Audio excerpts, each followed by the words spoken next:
Nah, bagaimana kemudian kita menyikapi takdir dari Allah itu agar kita tidak selalu mengeluh dan kita selalu husnudzon terhadap apa yang diberikan oleh Allah pada kita.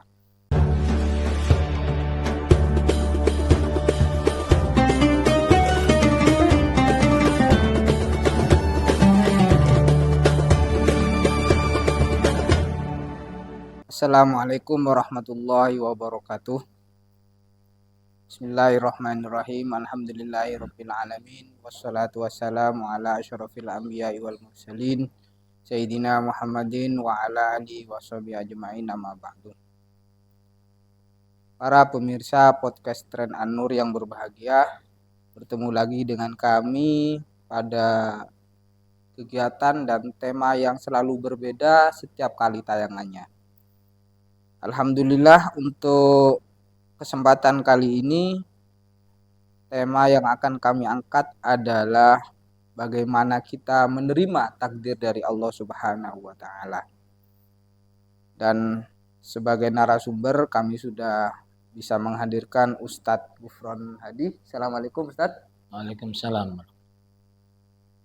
Ustadz Gufron Hadi saya rasa bukan menjadi sosok yang asing untuk di Kota Probolinggo. Beliau hari ini tercatat sebagai pengurus atau ketua lembaga dakwah Nahdlatul Ulama Kota Probolinggo. 3 periode. 3 periode. Tidak ada yang mau ganti. Ada yang mau ganti.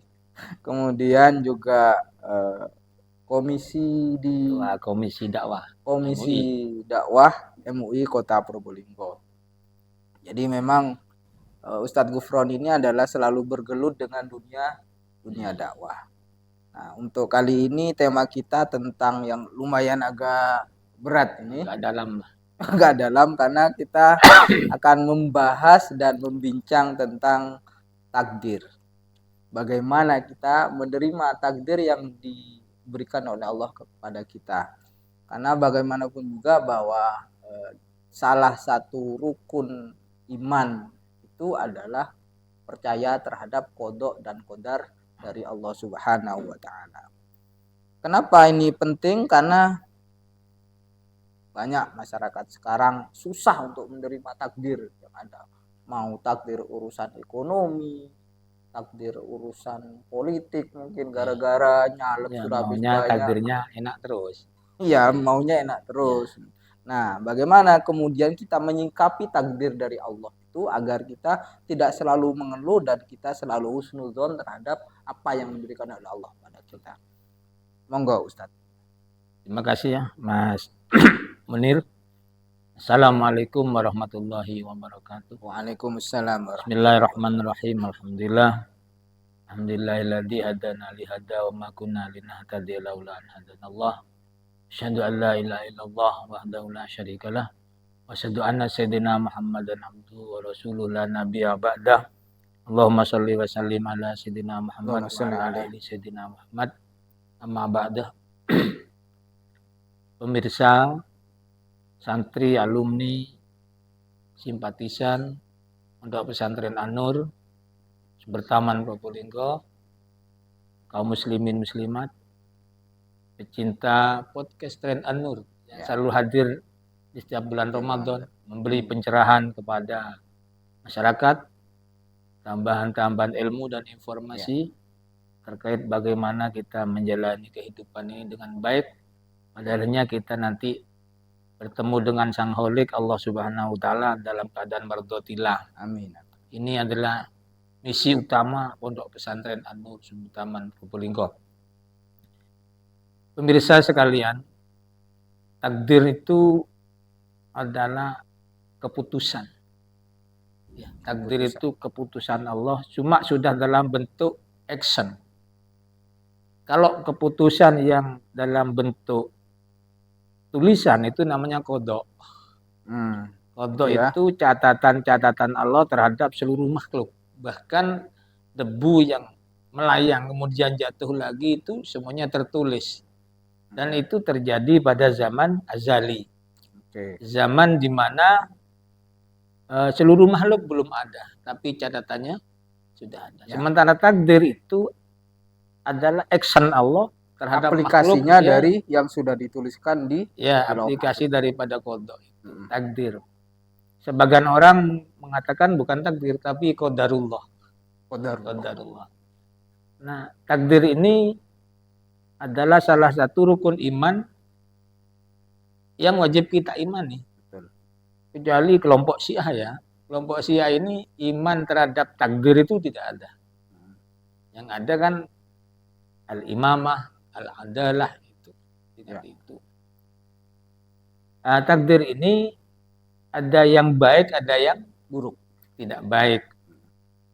Jadi iman bitakdirillahi khairihi wa syarrihi. Baik dan buruk yang terjadi pada diri kita itu adalah sudah menjadi keputusan Allah Subhanahu wa taala. Dan ini wajib kita imani. Sejajar dengan iman kepada Allah, iman kepada para malaikat, rasul, kitab, hari kiamat. Sejajar. Kurang satu saja iman kita batal. Nah, menyikapi apa yang terjadi di tengah-tengah masyarakat dalam kehidupan kita, bahkan Al-Fakir sendiri narasumber kadang kurang bisa menyikapi takdir. Ketika takdir itu tidak nyaman terhadap diri kita. Contoh ketika kita, kata Mas Munir tadi, masalah ekonomi. Giliran duit kita banyak, alhamdulillah. Takdir Allah itu memang bagus. Karena duit banyak waktu itu, rezeki lancar. Tapi giliran dagangan tidak laku, kita bertani juga gagal. Ya Allah ini gimana ya, bikin takdir kok gak adil banget gitu kan. Mindset, pola pikir seperti ini akan menyebabkan banyak manusia dangkal dalam menyikapi takdir Allah. Padahal baik dan tidak baik itu Allah tentukan semuanya. Nah, baik dan tidaknya takdir ini ada yang melekat, ada yang tidak. Melekat dan tidak. Istilah kita kalau di pesantren dulu ada yang mu'allak, ada yang mubrom. Nah, mubrom itu takdir yang paten. Artinya tidak bisa dirubah lagi, kecuali Allah sendiri yang merubah. Karena pandangan bisa berubah atau tidak dari pandangan manusia. Kalau dari pandangan Allah semuanya bisa dirubah. Karena annal amro kullaha biyadillah. Seluruh masalah itu ada dalam kekuasaan Allah. Fa'inna likulli qada'in qadar. Setiap qada, keputusan Allah itu mesti ada actionnya. Walikulli qadarin ajal. Setiap keputusan itu ada waktunya. Walikuli ajalin kitab. Setiap ajal itu mesti ada tulisannya. Yamhullahu ma yasha wa yasbit. Allah itu bisa menetapkan juga bisa menghapus. Wa indahu umul kitab. Induk daripada catatan itu semuanya di tangan Allah. Jadi sebelum saya menerangkan mu'allaq dan mubrom, perlu diketahui mu'allaq dan mubrom itu dalam sisi pandangan manusia. Kalau di sisi Allah itu Allah itu malakutu kulli syai', pemilik segala sesuatu, sakarep Allah Ta'ala. Termasuk kiamat sekalipun. Andaikan kiamat, andai Allah tentukan tahun 2050. Allah mau mundur lagi 400 tahun, sakarep Allah. Kalau bahasa kiai saya, Al-Mahfullah Ki Ahmad Kusyairi, Nur 3 dulu, innallaha ala kulli syai'in qadir, itu Allah ya sakarepe dhewe. Kan begitu. Allah mah terserah. Nah, jadi mu'allaq dan mubrom itu dalam pandangan manusia. Nah, sesuatu yang mubrom dalam pandangan manusia itu yang tidak bisa dirubah, yaitu kiamat.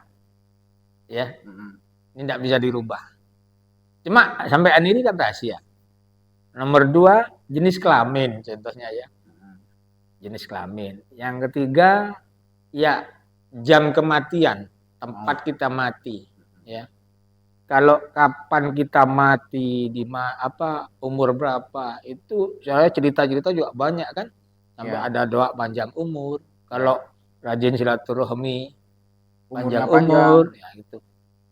Kalau yang mu'allaq, yang ada ketergantungan dengan ikhtiar manusia seperti kesehatan, kepintaran, pangkat jabatan, kemudian kaya atau tidak. Di Quran diterangkan kalau masalah yang mubrom ini adalah tentang masalah kematian. Aina makanu Aina makanu yudrikumul mautu. Di mana kamu berada, kamu akan mendapatkan kematian itu. pasti ketemu mati. Walau kanu fi burujim, kuntum walau kuntum fi burujim musyayyada, walau kamu berada dalam benteng yang sangat kokoh. Ini ada cerita sedikit, Mas. Ketika Nabi Sulaiman ada di istana, berkumpullah para menteri, para pejabat istana. Nah, di situ ada satu orang yang sangat aneh. Yang orang ini selalu melihat kepada yang satu orang di sebelahnya Nabi Sulaiman. Nah, kemudian orang ditanya kepada Nabi Sulaiman, "Ya Sulaiman, itu orang mulai tadi kok melihat saya terus gitu." Nah, namanya Nabi kan tidak CS ya kalau sama malaikat tuh ngerti, cuma diem. Beda kalau kita kenal malaikat mesti kan siaran kemana-mana. Itu malaikat maut, malaikat Israel. Mulai tadi ke sini. Lah ya kok lihat saya terus? Ya mungkin kamu sudah waktunya mati. Waduh, kalau begini Nabi Sulaiman, saya minta tolong aja. Biar dia agak bisa cabut nyawa saya jangan di sini. Pindah saja. Hanya Nabi Sulaiman uruh tentaranya yang bernama Angin untuk membawa orang ini ke Ardul Hindi, ke negeri India. India, waktu Palestina, India lumayan. Ya. Orang ini berpikirnya malaikat gak nututi wis, untuk cabut nyawa saya. Hanya dipindah. Kemudian setelah orang ini dibawa angin ke negeri India, malaikat Israel juga tanya, "Ya Sulaiman, itu tadi orang siapa?" Nah, yaitu itu rakyat saya, termasuk pejabat di sini. Nah, bilang kalau sampai ini malaikat mau. Terus, ya karena takut dia minta pindah dari sini ke India. Lah yaitu kata malaikat, saya mulai tadi mikir-mikir. Ini setengah jam lagi, orang ini masuk jam kematian. Dan matinya di India. Ya, posisi masih. Iya, di setengah jam kok masih ada Palestina. Ya, alhamdulillah Nabi Sulaiman sampai sudah ngantarkan sana. Dan Palestina ke India bagi malaikat mungkin cuma 2 detik. Artinya apa? Ketika sudah masuk ke takdir, orang ini ada proses menuju arah takdir tersebut. Kalau bahasanya orang Jawa, koyo-koyo dikongkon menuju arah kematian gitu loh. Andai kan orang ini meneng, mungkin malaikat Israel juga bingung. Ini matinya di India kok masih ada di Palestina. Malaikat Tuhan yaf'aluna ma tu'marun, ngelakoni apa yang diperintahkan. Tidak mungkin suruh cabut India, kemudian cabut di malaikat yang pelanggaran berat, kartu merah bagi malaikat. Nah, tidak sesuai SOP. Ya, tidak sesuai SOP. Nah, ini salah satu contoh bahwa kematian itu adalah takdir. Walaupun pada saatnya Allah Ta'ala menawari seorang hamba, kalau you mau iman, kau tak tambah hidupmu ya Fir'aun waktu mau tenggelam. Walaupun waktu itu imannya Fir'aun sudah ditolak oleh Allah Ta'ala. Tuh.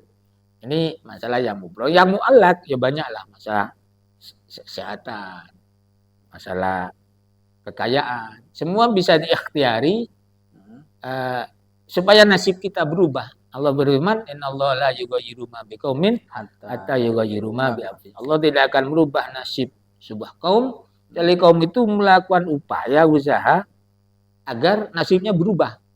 Jadi ada takdir Allah yang ditaklek, yang bergantung dengan ikhtiar manusia.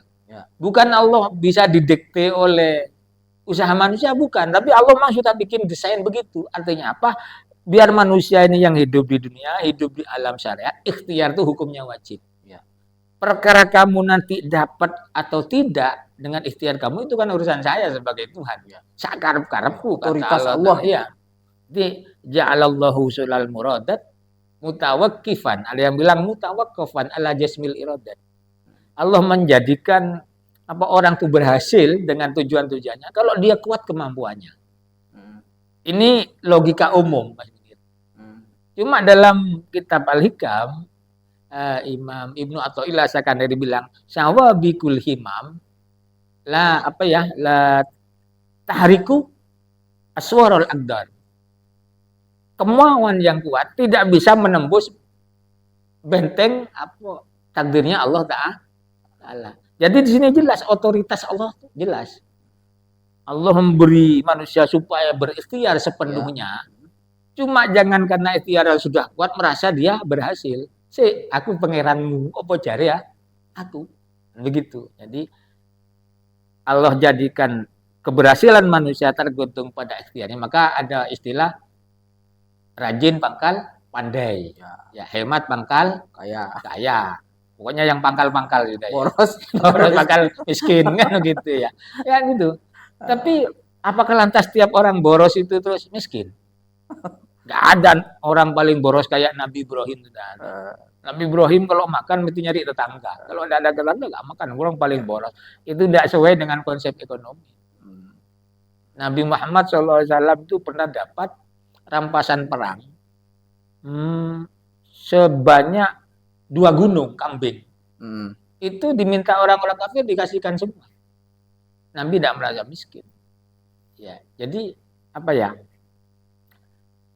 Di sisi lain, upaya kita itu kalau pada saatnya juga tidak akan bisa menembus apa yang telah ditakdirkan Allah. Nah, ini dari pemikiran pengiras ini Mas Munir, timbul 2 kelompok pemikiran yang sangat kontradiktif dari kelompok Mu'tazilah. Satu namanya Jabariyah.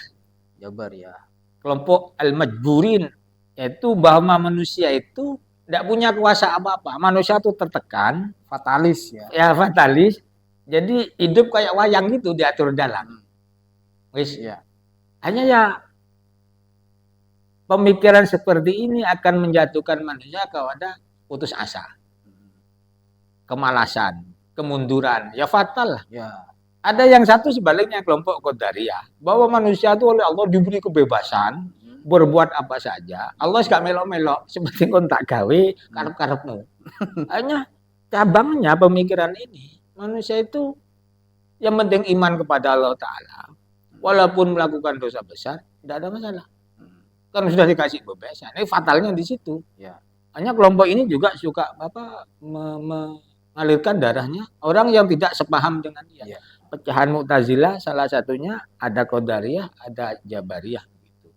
Ini bahaya. Ahlus Sunnah wal Jamaah ya kita ini yang memang tawassut berada di tengah ya kayak tadi itu. Ya kita punya kewajiban ikhtiar, tetap pada akhirnya keputusan akhir itu milik Allah Ta'ala. Pasrah itu kan ba'dal ikhtiar.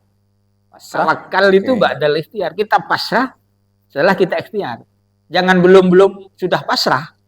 Katakan dulu ya. Nah ini yang jomblo-jomblo ya udah pasrah sama Allah. Siapa tenang kan apa jodoh perempuan datang sendiri. Itu lu sampai tua gak rapi-rapi. Ya cari aja. Soal gagal lu kan sekali 2 kali. Kalau 10 kali udah enggak usah nyari dah. Tapi sudah pawaan ketolak perempuan gitu. Ya begitu. Ini contoh lagi jodoh Mas Munir ya. Kita cari jodoh kemana-mana. Sampai ke ujung barat, ujung timur. Ujung-ujungnya dapat tetangga. Ada yang pacaran lama, ujung-ujungnya nggak kawin. Ada cuma baru kenal, modal senyum jadi. Ini teknis. Tapi kan soal takdir tetap. Nah, teknis ini milik manusia. Wah, ini yang jadi perdebatan kadang-kadang jadi lucu-lucuan juga. Karena memang contohnya kematian tadi, kok Allah juga pindah yang India. Malaikat juga saya pikir pusing sampai hari ini mungkin dihukum sama Allah. Ini kurang 15 menit kok masih ada di Palestina. Nah, ini terkait dengan takdir lah. Takdir ini kita harus menyikapi dengan bijak. Kebanyakan dari kita maunya takdir itu enak terus, ya. Terus bagaimana Ustaz? Ada berarti orang ini sudah ditakdir kafir sama Allah. Ini kan sering. Tapi orang kafir enggak salah kalau itu. Sudah ditakdir kafir, berarti kafir neraka. Begini. Soal takdir terkait iman kepada Allah Ta'ala atau tidak, itu masalah pilihan. Allah kasih otak. Allah kasih petunjuk. Allah lewat Al-Quran kalau zaman Nabi Muhammad, lewat Nabi dan utusan. Dikasih otak yang sehat, supaya dia memilih. Wa in kana fal yu'min, wa in kana fal yakfur. Kalau mau iman, kalau enggak. Itu pilihan Allah. Tapi kan ini resikonya Allah juga bilang kalau kamu iman wamtazul yauma ayyuhal mujrimun.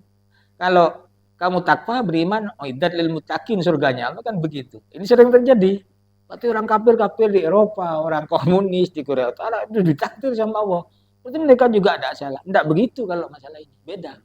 Ya karena ini masalah keyakinan bukan bentuk ikhtiar yang sifatnya jasadiah ya. Ini banyak alasan menjadikan orang-orang yang ingkar dengan agama Islam, Ya. ingkar dengan Nabi Muhammad. Menggunakan ayat ini wa in kana falyu'min wa in kana Falyakfur. innya ikhtiari itu. Kalau kamu mau pilih silakan. Mau iman enggak. Tapi kan Allah bagi yang iman janjinya ini, yang tidak iman janjinya ini. Allah kasih kamu akal sehat, akal waras supaya masih pilihan yang benar pula. Nah, ini hanya muncullah dari ini kelompok-kelompok hermeneutik, kelompok liberalis yang pendangkalan terhadap makna-makna wahyu sampai ngerambat ke bab haji. Ya. Kalau haji ini antriannya 30 tahun. Bagaimana haji kalau bukan Dzulhijjah saja? November, Agustus. Ini kan kelompok-kelompok yang ngaco ya, hermeneutik, pendangkalan terhadap makna-makna wahyu. Pemirsa sekalian yang saya hormati, terkait bagaimana kita menyikapi ketentuan Allah dalam hidup ini. Ya. Kita tidak semerta-merta langsung bisa. Semua perlu belajar dan melatih diri. Kalau orang itu bisa melatih diri terhadap apa yang telah ditentukan Allah Subhanahu wa taala. Miskinkah, kayakah, terhormatkah atau paling hina? Intinya satu. Ketika orang itu terima itu takdir, walaupun di hatinya kemudian dia berusaha untuk berubah, tapi juga oleh Allah tidak diizinkan, maka orang ini sebenarnya orang yang paling berbahagia di dunia ini. Itu sebenarnya. Ya. Jadi orang mau gagal 100 kali, mau nggak sukses 1000 kali, tapi disadar saya ini cuma seorang hamba, punya kewajiban melakukan usaha dan ikhtiar, keputusan akhir Allah Ta'ala clear, tidak ada masalah. Gitu. Dan dia tidak merasa kecil, tidak merasa hina, tidak merasa apa-apa. Yang jelas orang ini akan tetap merasa menjadi hamba Allah Subhanahu wa Ta'ala. Ya. Makanya kalau Nabi beristighfar itu ya Allah, aku datang kepadamu dengan membawa nikmatmu, pun aku pula datang kepadamu dengan membawa dosa-dosaku. Aku tidak mampu terhadap apa yang telah engkau janjikan kepadaku. Artinya ini bahasa orang ini sudah menyerah setelah dia melakukan ikhtiar di dunia ini. Semuanya dikembalikan oleh Allah. Juga terkait dengan ini pula, Imam Syafi'i ketika mendoakan seorang mayit ya, yang sudah mati dan fasik. Apa kata Imam Syafi'i? Allah, kalau engkau siksa orang ini, dia memang hambamu. Ya. Tapi kalau engkau merahmati, sungguhnya engkau memang maha pengampun. Saya mikir, Allah Ta'ala itu jelas Rahman Rahim. Ketika Imam Syafi'i bilang begini, Allah gak mentolo menyiksa orang ini. Artinya apa? Takdir di dunia ini, kalau bahasa formalnya kan memang ada yang jelek, ada yang tidak baik. Tapi intinya menurut saya semuanya baik. Baik semua. Karena apa? Inna rahmati wasiat min ghadabi, rahmatku itu lebih luas dari kemarahanku. Itu. Arti iya. Orang mau miskin kayak mau bangkrut kayak mau nyalek gak jadi kayak itu intinya kan Allah mengasihani, cuma kita saja yang belum tahu hikmahnya seperti apa. Gitu. Andai kan itu tadi menterinya Nabi Sulaiman tahu kalau matinya di India, dia gak ingin pindah, paling di sini aja, biar bingung malaikat. Nah, kita kadang salah karena ketidaktahuan kita. Nah, ketidaktahuan kita itu bisa kita kalahkan dengan kepasrahan kita kepada Allah gitu. Ikhlas terhadap seperti ayat Al-Qur'an asa ayyakunu khairan lakum. Ya mirip-mirip seperti itulah. Kadang yang kita benci itu yang terbaik. Kadang yang kita sukai itu yang tidak baik. Ini kan ceritanya perang Badar itu. Perang Badar itu perang paling ngawur, Mas Munir. Satu jumlahnya 313 lawan 1000. Dua, persenjataan juga ada imbang. Perang Badar itu satu pedang keroyokan orang 10 umat Islam. Iya, Ya. saking nggak pedenya. Sahabat-sahabat itu kalau waktu mau berangkat itu, mau kemana? Golek mati. Bukan, Iya, karena iya. memang logika manusia memang cari mati. Ya. Rasulullah, kalau Rasulullah Bang Nabi emang apa challenge-nya langsung tenang aja. Lah, terus Allah Ta'ala memang, tapi Allah Ta'ala membiarkan sahabat begitu itu. Ya memang kondisi realnya tidak imbang. Pasukan musyrikin makanannya lengkap, tentaranya sedikit terlatih, senjatanya bagus. Itu berangkat dari Madinah menuju Badar Mas Munir ya. Itu ada yang nggak bawa apa-apa. Ya. Jadi sama istrinya, mau kemana Mas? Mau perang? Mau perang mau golek mati. Ya golek matinya nih. Jadi artinya waktu itu kan sahabat malas semua mau perang, benci dengan peperangan. Akhirnya Allah turunkan ayat, apa yang kamu nggak suka mungkin itu yang terbaik. Apa yang kamu suka, faktanya apa? Ketika setelah penaklukan kota Mekah, umat Islam kan 10.000. Waktu itu kan mau perang Hunain, umat Islam semuanya berbangga hati karena senjata lengkap. Ya. Kemudian tentara banyak. Apa kata Allah? Kamu jangan bangga dengan karena banyaknya anggota. Faktanya apa? Andaikan tidak ada Rasulullah, perang Hunain itu kalah umat Islam. Waktu tidur diserang. Itu. Jadi semuanya Allah yang ngatur. Kamin fiatin qalilatin golabat fiatan katsiratan bidillah. Jadi ya kalau kita mau belajar ini insya Allah lah ya. Kadang soal rezeki juga sama Mas Munir ya. Kadang kita ngoyo-ngoyo cari duit gak dapat apa-apa. Giliran tiduran di rumah ditelepon teman. Mas Munir jadikan ini. Tapi sampean dapat sekian gitu. Ya.